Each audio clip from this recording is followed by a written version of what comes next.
You're about to hear the story of a woman who almost married her own enemy and had no idea, until the day she finally chose herself. And just like that, he remembered she was the one. But by then, it was too late. This story isn't just about Aileen. It's about you. About anyone who's ever confused being wanted with being loved. Anyone who's ever stayed too long in a place that hurt, simply because they were too scared to leave. If you've ever been in a relationship where you were constantly shrinking yourself just to keep someone close, this story will feel like looking in a mirror. Because the truth is, some people don't love you. They just love that you don't know your worth. And if you don't wake up to that truth, you might end up marrying your enemy too. But keep watching, because by the end of this story, you'll see how Aileen's heartbreak became her breakthrough. And maybe, just maybe, it'll become yours too. Aileen met Brian on a cold November evening, at a dinner party she didn't even want to attend. He was charming, effortless, the kind of man who knew exactly when to smirk and when to stare, the kind who'd memorized the perfect things to say. And somehow, he made her feel seen, even when he wasn't really looking. They talked for hours that night. He laughed at her jokes, told her she was different. "There's something about you, Aileen," he'd whispered when they stood outside saying goodbye. "I don't know what it is, but I want to find out." She smiled like a schoolgirl. She hadn't felt this way in years. What Aileen didn't realize then was that Brian wasn't falling for her. He was falling for the version of her that didn't yet know what she deserved. In the beginning, everything felt like a fairy tale. The dates, the gifts, the long phone calls that lasted until morning. He asked her about her dreams and then carefully reshaped them into something smaller, something that fit better next to his.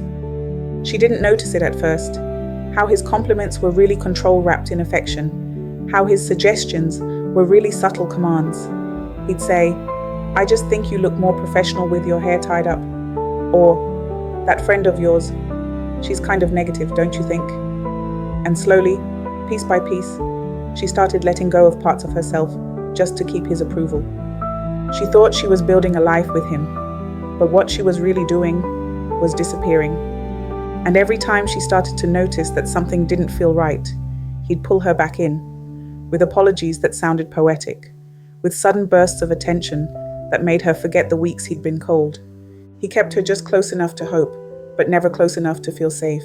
There were moments, brief ones, where she saw the cracks, like the time she cried over a terrible week at work, and he said, "You're so sensitive, you overreact to everything."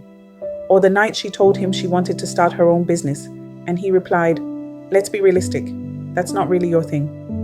But then he'd kiss her forehead and say he was just being honest, and she'd question herself again. Maybe he's right. Maybe I am too emotional.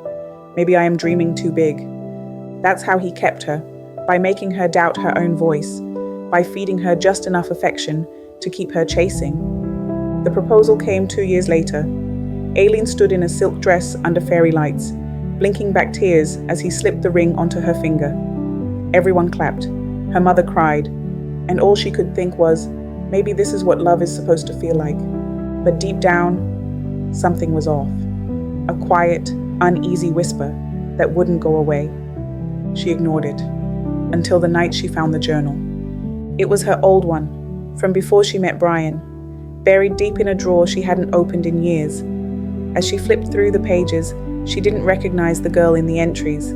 That girl had dreams, fire, a loud, beautiful spirit. That girl wanted to travel the world, start a brand, live boldly. That girl didn't ask for permission. Aileen stared at the mirror that night and felt a grief she couldn't explain. Not for Brian, but for herself. The self she had lost trying to be loved by someone who only loved her silence. She started to pull away after that, slowly, quietly. She asked more questions, challenged him more, said no sometimes, even when it shook her. And Brian noticed. He didn't like it. He became colder, sharper. The mask slipped. One night, during an argument, she said, "I don't think you really love me.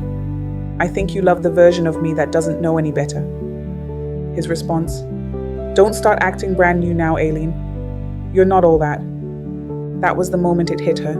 He never loved her. He loved that she didn't know her worth.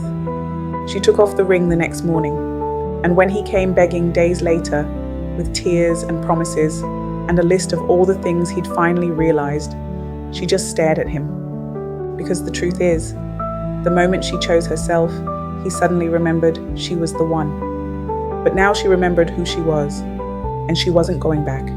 It took time. Healing isn't linear. There were nights she missed him, not because he was good to her, but because the part of her that had once settled was still grieving. But day by day, she got stronger, brighter, fuller. She started her business, traveled, reconnected with the friends she'd pushed away, and one day, while sipping coffee at a little cafe in Lisbon, laughing with a stranger about books and bad decisions, she realized something. If she hadn't discovered the truth in time, she might have married her own enemy. So, to the woman watching this, if something feels wrong, even when it looks right, listen. If you're dimming your light just to make someone stay, stop. Love shouldn't feel like a constant performance. The right person won't need you to shrink to fit into their life. The right person will love the loudest, brightest, most unapologetic version of you. So don't be afraid to choose yourself. Because sometimes, the person you have to walk away from is the one who taught you who you really are. And that, my dear, is the beginning, not the end. If this story resonated with you, I want to hear from you. Have you ever stayed too long with someone who didn't truly see you? Tell me your story in the comments. And if you found healing or strength in this video, consider subscribing for more. There's more light ahead, I promise. Yours truly, Amara.